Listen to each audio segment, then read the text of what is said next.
Susan, thank you very much for joining us on Sonan Insights Founder Focus. We are here with Susan Kabani from Ugenie, the founder. Thank you very much for joining us. How are you today? No, I'm doing really well. It's been a beautiful weekend here in the UK. I'm just coming off of Easter weekend, so I'm doing really well. Took a couple of days off, but yeah, doing really well. Thank you so much for having me. Fantastic. Yes, I'm quite aware of the Eugenie platform and really excited to have you on here and learn a little bit more about your story and how you really created the company that you have in front of you today. So, diving right into things, can you tell us a little bit more about that backstory and how you got into the business that you're in? Yeah, no, of course. I mean, I think any good business probably has a pivot or two, and you'll hear that in through our story. So Eugenie started first to solve a problem that I had, and I think a lot of founders will say that, right? They started their businesses to solve a problem for themselves. I was newly married in 2014. My husband and I, as newlyweds, this is going to sound very first world, but used to fight about who was going to drop off and pick up dry cleaning. That was one of the things that we just seemed to really knock heads about. I've always been really kind of very type A personality. And I said to him when we first got married, these are the few things I need you to sort out. And one of them being the dry cleaning. It never got done. We both come from a very strong social and religious community. It's actually how we met. So when I moved over to the UK, I got involved with my religious community here. My husband is British, and that's what brought us together. So we kind of share those communal values. And I saw a neighbor walking home with their dry cleaning, and I thought, I wonder if we could build a task sharing app where people in the same community could share not just knowledge, but actual time and tasks. And at that time, I was transitioning out of a family business. My background is legal and sales, but I was working for my family business at the time, and I kept thinking about what I wanted to do next. And this idea of a community task sharing app just kind of kept exciting me more than anything else, like, going back into law, or I've always known I'm an entrepreneur. So I think that was why I was just so struck by the startup bug. But yeah, my husband and I thought, okay, you know what? Actually, there's lots of communities out there. There's probably quite a lot of sustainability elements as well, if we can connect people to share resources as well. So we decided to invest some of our own money. I kind of took the big leap of leaving the family business to start Ugenie. And version one was very much a task sharing platform, a B2C task sharing platform. We've definitely come a long way, which I'm sure I'll talk to you about, as we continue the conversation. But yeah, we wanted to build a task sharing app for communities based on a fight we had in our own marriage. So yeah, it's been quite an evolution since then. That's fantastic. I took a look at actually your Instagram, and it seems that you have a very lovely relationship with your husband. It is there, and that's great to see. And it seems, yeah, like that was a great niche. Tell me a little bit more about kind of the pivots that you experienced along the way. How was the kind of first iteration of Yeah. your product? And yeah. Yeah, no, thank you. No, it's one of those things working with your partner, your husband. Sometimes it can go really well, and sometimes it can be quite challenging. But luckily, we are very complementary in terms of who we are. It helps us in our marriage. It definitely helps us in our business. But we decided, we put in our own funding to build a prototype, and so we found a tech company here in the UK to work with us on building a brand and a name and the first kind of, I guess, the screens of an app that we would build. And so we spent about 6 to 8 months doing that, actually, just really kind of understanding and this was me also transitioning out of another business into Eugenie. So that first year was really about discovery. We built a prototype, and what I mean by prototype, it was like a mock-up of an app. It didn't really work. It didn't have a back end. It just had what we could show other people to say, would you task share with people? Who would you task share with? How would you use it? Right. So we could see if they liked the app and the interface. And quite a lot of that feedback. And there was a lot of people we spoke to.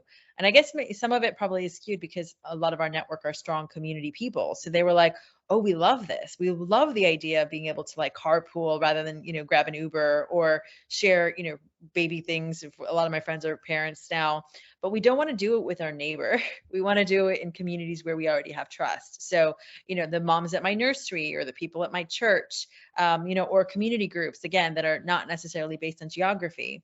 So before we built any of our back end, we thought, okay, well, actually, let's think about this then. If people don't necessarily just want to share on location, because that's how we had originally envisioned it, right? It would be your neighbor that you would share the dry cleaning task with, and they want to do it around certain communities which they already exist. What are those communities using? So again, before we built anything, we went to try to talk to the leaders of the communities the feedback was coming. So the owners of the nursery or the leaders of the church. We said, well, what community software are you guys using? And a lot of them were saying probably wouldn't be surprising, Facebook groups or WhatsApp, or building their own, websites. Some of them had the resources to do that. Newsletters. A lot of them were still, paper like newsletters on walls at the church. So, a lot of them hadn't digitized yet. And the ones that weren't using things like social media, their challenges were privacy, curation, customization, right, to really make it fit for purpose. So we're like, okay, there's actually a much bigger opportunity here. It's not just about a B2C task sharing app, which I think anybody who's built that probably will tell me it's really hard, and need a lot of skill to make that kind of thing work. At the time we were also then like, well, if we use the influencer model, if the church leaders decide this is how we're going to connect our community, we'll also have better adoption. So we'll get a lot more, users and people using the platform rather than just going after the B2C model. So that was probably our biggest shift. And it was all based on feedback from we built the prototype. And before, again, we built any of the back end, we said, let's see if people will actually even, want to use this.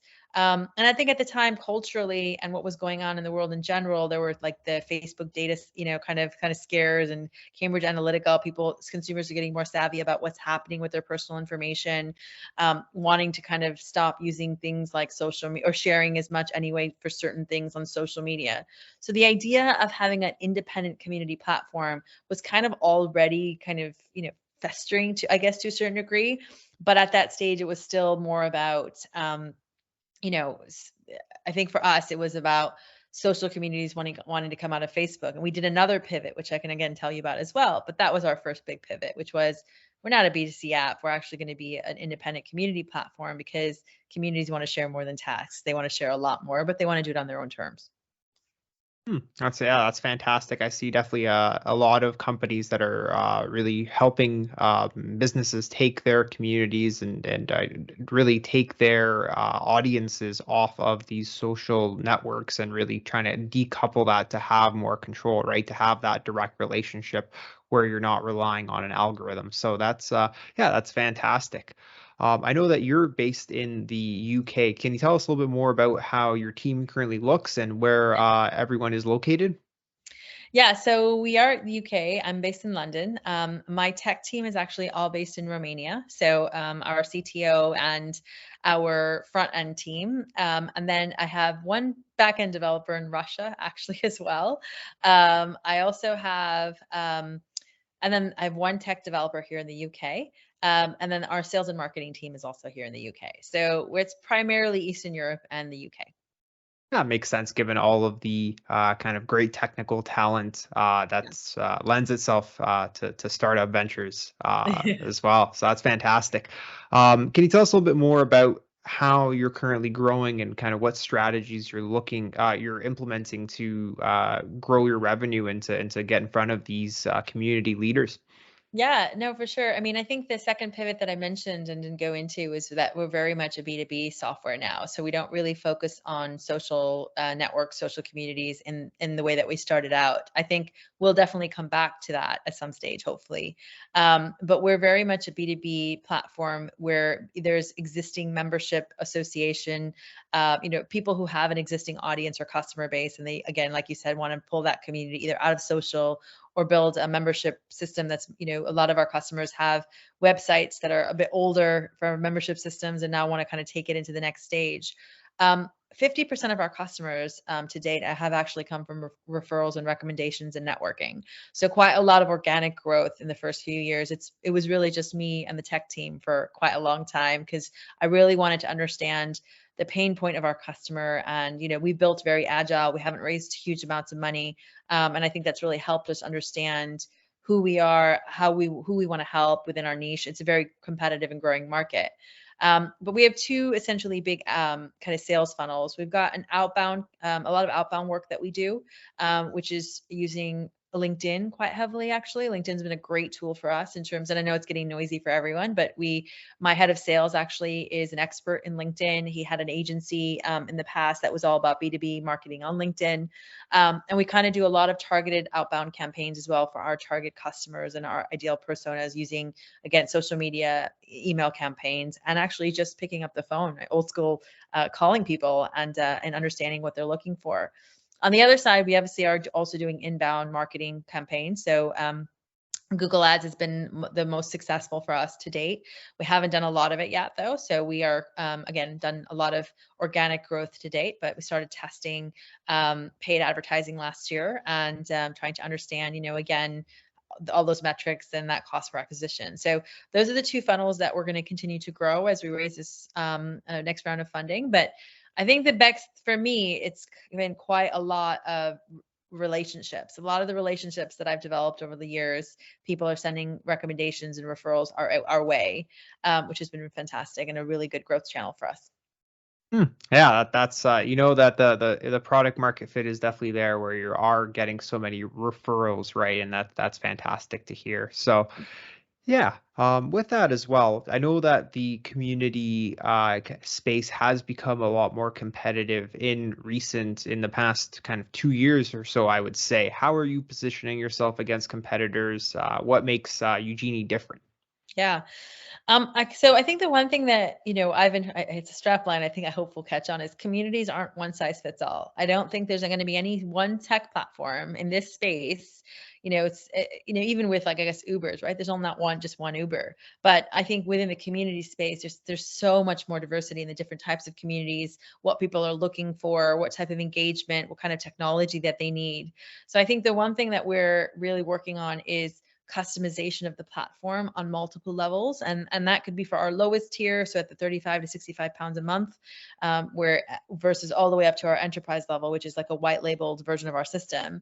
But the idea for us is to make it very modular, so that a community, for example, who doesn't need a social feed, because it's not about that, it's more about content distribution and e-learning, can just make that the key part of the what their members see. Or there's a lot of our features that can be turned on and off. So we've got some communities that won't use 50% of the features because they don't need a marketplace or an offers directory.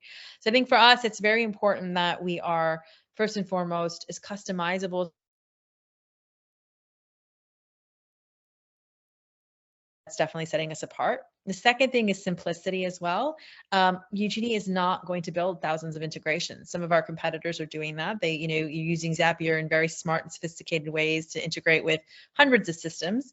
But I think a lot of the people that we work with are non-technical administrators of these organizations or businesses. They don't actually, I know in this day and age it might be surprising, but don't even know what Zapier is, right? So they need their system to be very, very simple, right? It can be very complicated on the backside, but for them it needs to be super simple in its setup and its execution, so that they can just run it without another technical person. Because some of the organizations that we work with, even when they're quite large, don't have a technical person on staff. They'll outsource their tech, or they'll outsource their website.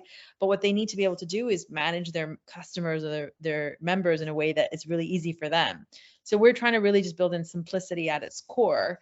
And if you look at Ugenie, our kind of main interface, it's very much like LinkedIn meets a membership site. So everyone knows how to use it. It's very, very simple, in terms of adoption. I think finally, whether we're a tech company or not, we will always have a bit of human touch, like customer support. We offer at every tier a level of support in, the system is very easy to use, but sometimes building a community, maintaining a community, engaging an online community, that's where it gets difficult. So we get on, especially for our white label customers, quite hands-on in helping them adopt the technology across their different systems. How are they going to best leverage it? And then ongoing support in, I think the biggest challenge for a lot of online communities today is maintaining engagement in such a noisy world. Awesome. Yeah. So it seems like I guess building off of that, really you have the two tiers in your pricing model. You mentioned the first one starting at around 50 pounds or so a month, and then also a white label option that has kind of a full mobile app, which I thought was really quite unique. Taking a look at your site previously. So can you tell us a little bit more about the, I guess, ideal customer profile? Where are you seeing success in terms of the organizations that you're working with? Yeah, so we are working with small to medium-sized organizations, and those can be, they fit into 3 or 4 different camps. Professional associations, trade bodies, chambers of commerce are kind of one type of person that we work with. We work with actually growing number of professional alliances. So people, like in hospitality, care, it could be any profession, but people coming together around a specific industry. And at the core, a lot of these are membership organizations. So they have members that are coming together, and it happens to be about on the trade. We also have a growing number of small to medium-sized businesses that are using us for customer engagement, existing customer engagement. They might have a database of a couple of thousand customers, and they want to build a better, longer-term kind of relationship with them.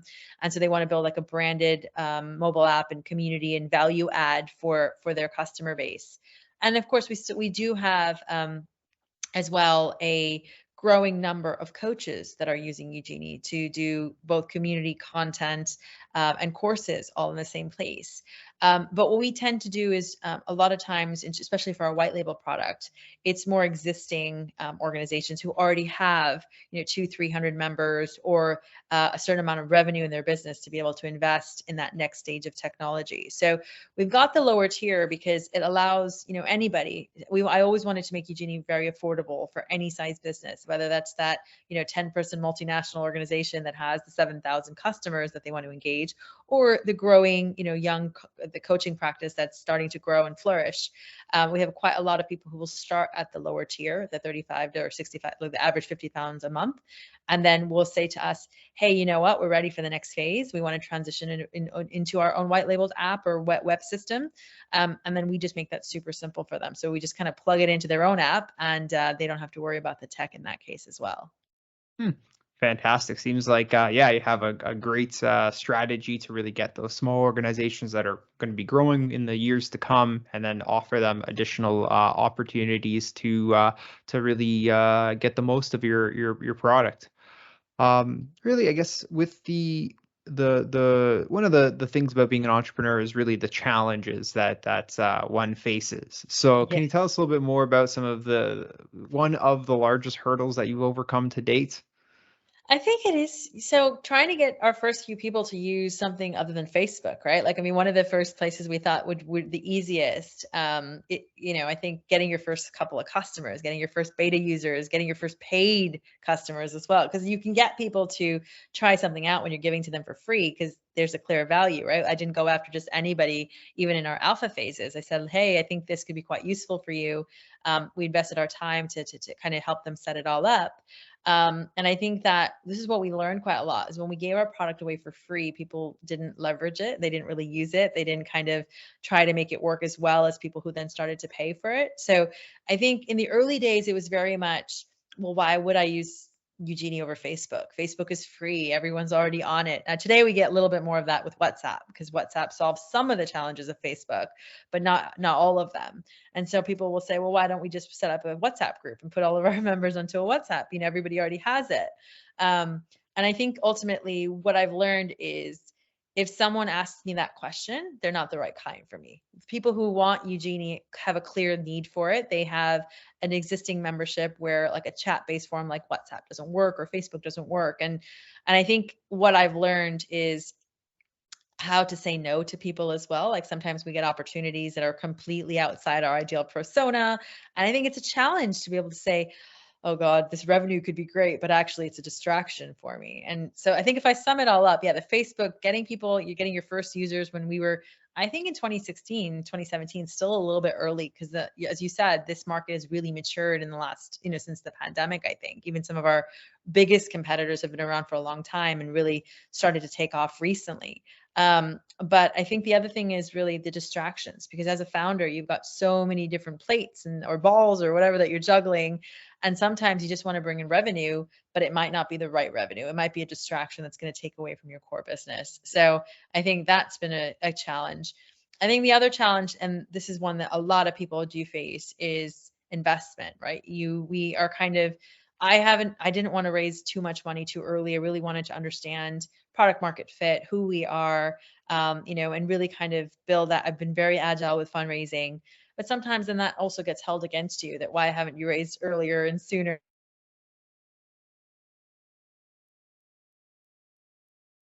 People will look at some basic metrics and use that against us. At the same time, anytime I can get the conversation, I think and understanding why we've taken the time to build what we've built, it makes a lot of sense to investors. But it's a hard, at the moment with what's going on in the world, it's not the easiest time to be raising funding. Yeah. I guess on that topic, I know that I believe looking at the kind of your Crunchbase profile based off of that, you raised kind of a seed round back in 2017, if I saw that correctly, of a bit over £100,000. Can you tell us a little bit more about how you've been managing the growth and managing the costs and kind of what numbers you can really share to help other SaaS founders possibly? Yeah, sure. So I've been really horrible about updating Crunchbase, but hopefully after we close this round, I can do that and make it more accurate.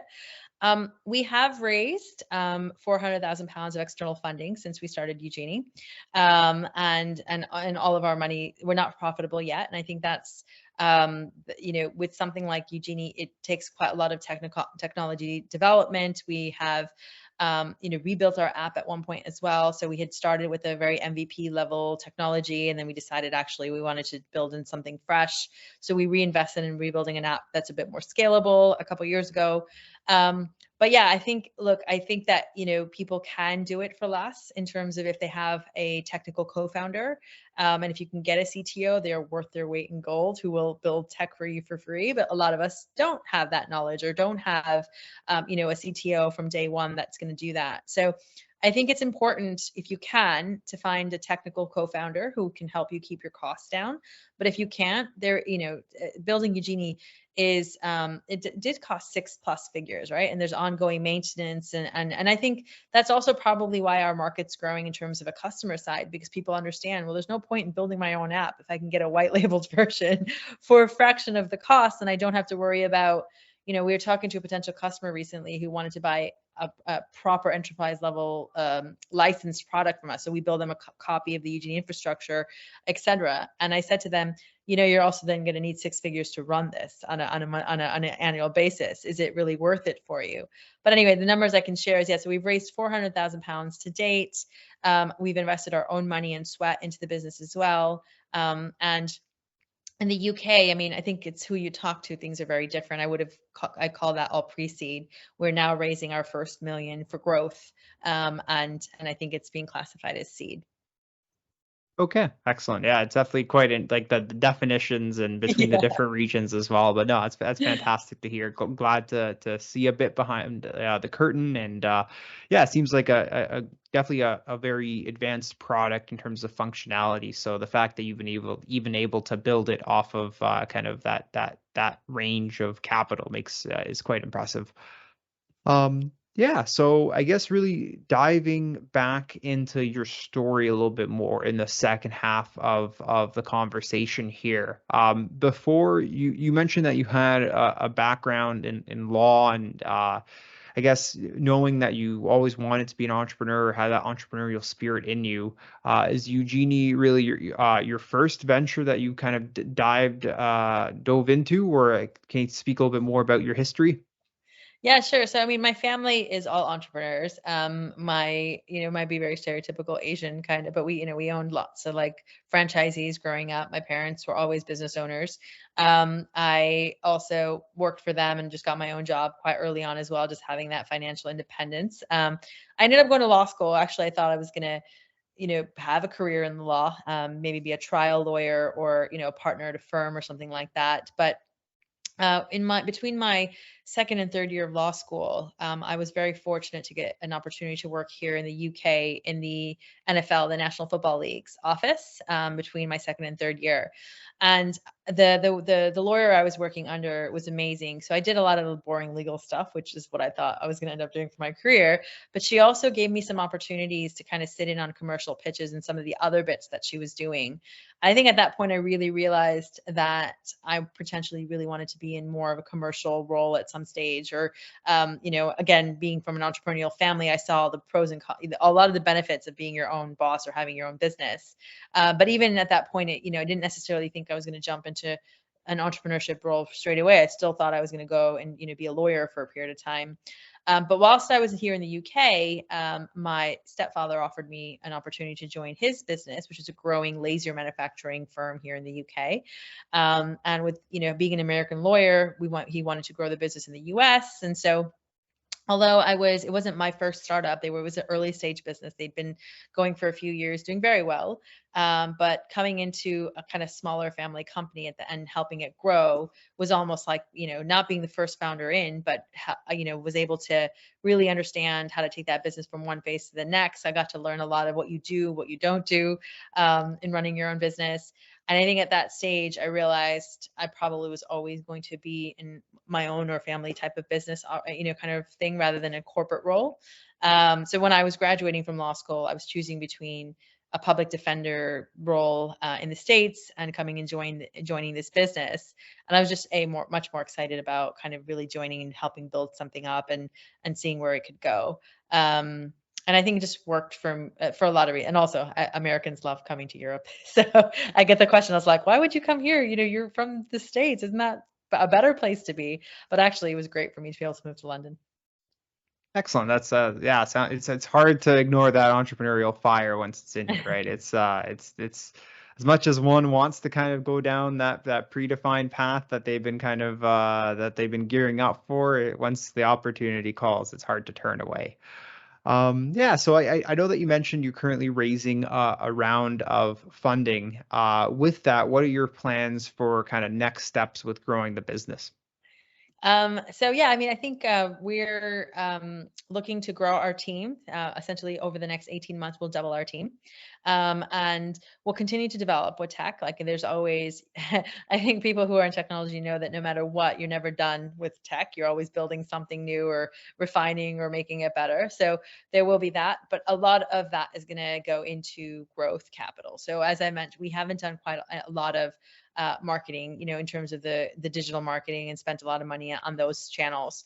So no, we know we have a product that works. People really like it. We know there's some enhancements we're always going to need to make, and we want to keep iterating and providing more and more value.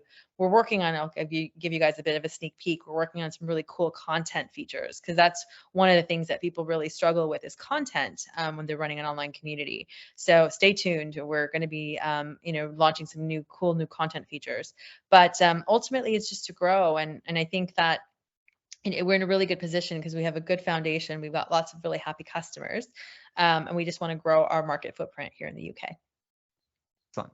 And I guess my last question before we wrap things up there, I know that you are UK based and kind of UK focused currently. I guess, how is your global, do you see yourself kind of staying as a regional player, expanding to the rest of Europe, expanding to North America? Where are you seeing the biggest opportunities for growth? Oh, I mean, I think 100% Europe. I think we'll take a look at language capabilities once we've kind of, looked at going into the next phase in terms of making sure that people can, the tech it can be in foreign languages. So Europe will definitely be a natural next step. We actually already have US and Canadian customers, and it's just happened again through network effect. That market would be the natural next market.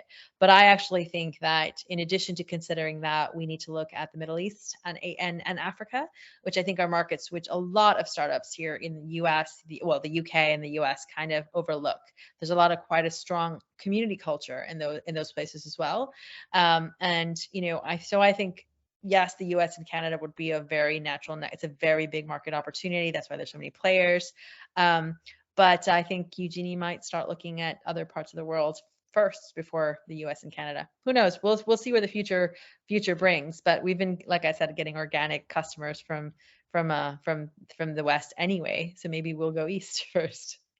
Excellent. Fantastic to hear. Definitely, it's interesting hearing, yeah, the perspectives of startups in the UK, because you really can go either way, right? The time zone differences kind of suit you well to Europe if you have a sales team, but then also the language if you're trying to target North America. So that's fantastic.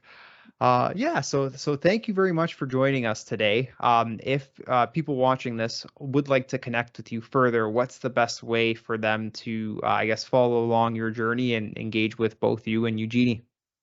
So LinkedIn would probably be the best place to follow both myself and Ugenie. Feel free to connect with me. It's Susan Kabani. I am on Instagram and Facebook, but I do most of my, I guess LinkedIn is now my quote unquote social media channel of choice. Excellent. Seems like it's really picked up over the years, so that's fantastic. Yeah, great. Well, thank you so much. I really appreciate you having us on, and also thank you so much for your contribution, because you know quite a lot about communities and stuff as well. So I know that we look forward to working with you guys in the future too. Excellent. Thanks so much, Susan.